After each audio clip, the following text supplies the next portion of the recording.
Greetings, YouTubians, and welcome back to Wayne Sharp World, where it is finally time for a review of this guy right here. This is a little behemoth coming out of Tyconic Knives, the very first offering from a new brand. This is the Tyconic One. Now, I have a lot to say about this. I've been very impressed throughout the review process, and just a lot of things that I want to touch on. But before we do that, let's take a look at some overall specs on this knife right here. We have an overall length coming in at 6.75 inches, a blade length of 2.9 inches, and a blade thickness at a chunky 157 thousandths. Blade material of M390 with a very good looking drop point style blade with a very slicey compound grind. Handle length coming in at 3.85 inches. Handle thickness 492 thousandths. And a handle material of titanium. We have a top liner lock, which is very, very fidget friendly. A lot more to say about that here in a second. A user of a right hand only tip up carry. A weight coming in at 3.58 ounces. Designed by Rob of RS Knife Works and Jeff of Tough Knives. They are the ones bringing you guys this new brand. And if you guys have not heard of Rob or RS Knife Works or Jeff over at Tough Knives, look them up right now. As a matter of fact, pause this video, go to Instagram, follow RS Knife Works, and follow Tough Knives because they are both producing absolute works of art that happen to be knives. They are absolutely amazing knife makers, and it's pretty cool. It is really stinking cool to see two guys like that come together and make a brand that's providing knives that aren't budget knives, but they're still a half, if not a third of the price of their customs. So there is some amazing stuff going on here, and some things that I think a lot of people are really going to enjoy seeing from them in the future. This guy here is coming in at $249. Let's take a look at some size comparisons here, see how it stacks up with some other knives that are a little on the smaller side. You know I'm going to bring it out because I'm still loving this one too. The Kizer Mini Milita is out and available, and it happens to be an excellent comparison with this. They're both great middle finger flickers. They're both fidgety. They're both beautiful. They're both worth comparing. This guy right here, the Kizer Acorn, I believe. And if you guys like Kizer, it is definitely worth mentioning that this guy right here is manufactured by Kizer. Tyconic Knives is being not by Kizer, by Vosteed, excuse me. The Tyconic Knives brand is being manufactured by Vosteed. It's actually rather noticeable when you get this knife in hand. If you're familiar with some other offerings from Vosteed, such as this guy, which actually happens to be a design from Tough Knives. I believe that's Tough Knives. Wait a minute, Tough Knives. I can't remember that maker's mark. Too much stuff going on. But anyway, this is manufactured by Vosteed, and you'll notice little similarities like where the top liner lock is and all that good stuff. And as a matter of fact, you'll definitely see similarities in manufacturing between these two. I can't think of anyone else manufacturing knives with the top liner lock right now, outside of, this is basically a compression lock with a button put on there to kind of act as a button lock. Outside of Spyderco with the compression lock, I can't think of anyone else making top liner locks right now. So worth noting there. Let's get these off the table here, and then let's bring out two more just to compare it with, because I think these two are probably worth having on the table. The Civivi Elementum, it's the one everyone knows. And then the other little OG from Civivi, the Civivi Odium. There you go. There's your size comparisons. Let's move on and get talking about this knife, because I really do thoroughly, I would probably say, love this knife. There's two things that I would like to see improved on this knife, or maybe not, if not improved, changed upon. We'll get to that in a second. Take a quick look at the packaging. This is the Tyconic logo.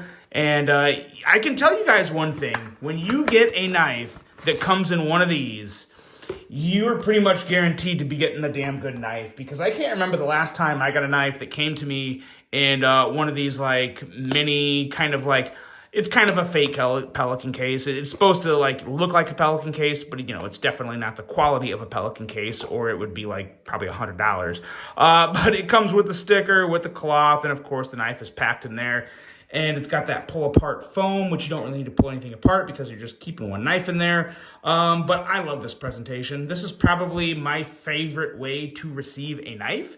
And that's really, again, I don't really get too crazy into packaging these days, but I do love a good hard Pelican looking case like this. It's just cool. And was not disappointed with what was inside in this guy right here.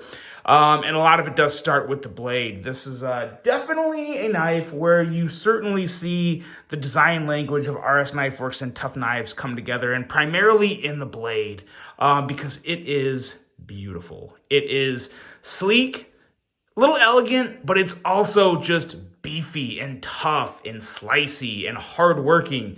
It's everything you want in a blade. Now, the compound grind here, this is technically a compound grind.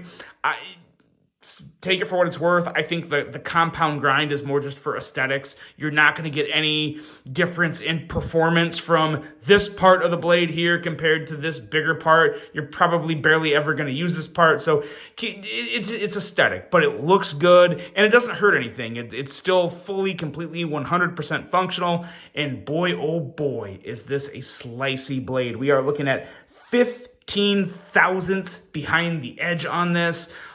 Slicing beast, good looking, love the swedge. There's something about, too, the way the choil incorporates the blade into the handle and the way the handle kind of has this kind of thing going on here.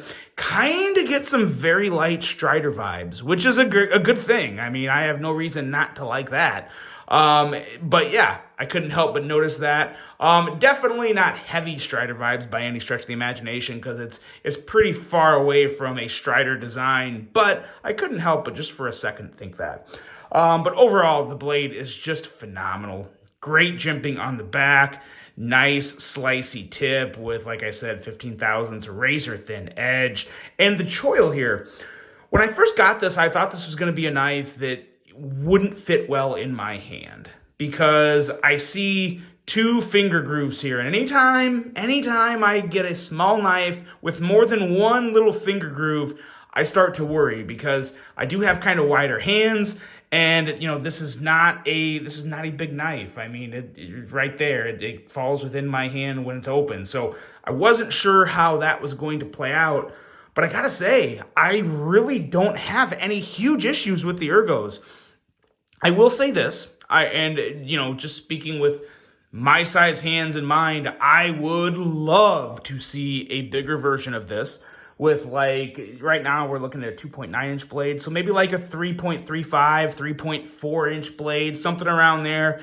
Maybe up to 3.5 inches, depending on how it affects this area here, because if you enlarge the blade, you have to enlarge this. And right now, I don't know how well that would translate when it comes to, making a comfy choil that isn't spaced too far from the rest of the grooves. But definitely some type of larger version of this knife would be perfect for me.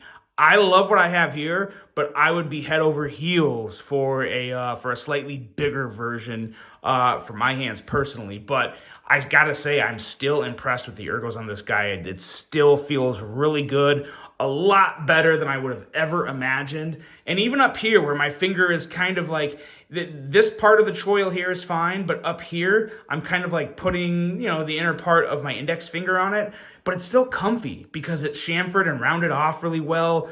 That little extra rounded part right here past the blade that they gave an extra little, curved area to, that really made a big difference in how this feels in my hand. It kind of took away the point or the pokey area that would be poking into my index, and it's not. So it feels really good. So if you think your hand might be a little too big for this knife, I would think about that a little harder, because really impressed with how this feels in my hand. The top liner lock button and just the whole way the top liner lock is assembled, it is a vault lockup. It is super strong, makes for a phenomenal detent and just a great deployment experience. Blade cutout is perfect. Very, very easy to just kick that blade out. Let's not get ahead of ourselves, though. Let's not get to the action just yet. Let's talk about the rest of this handle, because there is one improvement I would like to see on this handle, and it's with the clip. And it has nothing to do with the design of the clip. I will say the clip, when in hand, feels really good. I think it looks phenomenal for the most part. The one improvement that I would like to see on a new version, or if they do another run of these, I feel like for $250, I would like to see a hidden screw back here on the clip. It kind of looks a little cluttered with that extra screw there. And I would have to, I thought about this before I said it, because sometimes things just aren't possible from a manufacturing aspect. But the more I look at it and I look inside here, I really think a hidden screw is possible here. Again, I wasn't involved in the design or manufacturing of this, but I feel like it would be. So if at all possible, I would have loved to see in the future a hidden screw there, because I think the clip design looks really good. It would look less cluttered without an external screw as opposed to an internal screw. And again, for the extra, for the $250, I think we can get that. I think we should get that in new models if at all possible. And like I said, I would love to see a bigger model of this, and maybe even more models of this, because this is fantastic. The action on it is absolutely phenomenal. The middle finger flicking is some of the best this year, and it's because of that nice, crisp, firm detent you get with the top liner lock. You get the best of both worlds. You get the fidget aspect of a button to close it, or even open it if you want, but then you also have the detent ball that's still in there and makes for excellent middle finger flicking action. So it is just so good. Any way you slice it, it is a great knife. Definitely probably a little on the higher side at $249 for what you're getting, but you're still getting a great knife. And keep in mind, guys, this is, and I do want to hit on this because I think it's important, this isn't just some knife being made by Civivi or Kaiser. This is a small business you are supporting by two American knife makers who are just making one extra little side hustle and finding a way to bring their designs, which are usually in the $500 to $1,000 range, if not more, for their knives. They're trying their best to bring you guys knives at a more affordable $250-ish range, which I love. So I personally don't think the price is crazy for this. You got to respect the minds behind it that are designing it. They're doing everything they can to find a way to get their designs, their creations produced in a more affordable form in bigger numbers. So I applaud them for that. And I think they did a really good job in picking Vosteed. I think Vosteed does a phenomenal job in the manufacturing aspect, and they certainly killed it on this one. So no complaints from me here. No complaints. Keep in mind, if you buy a Tyconic one, you are supporting two American knife makers.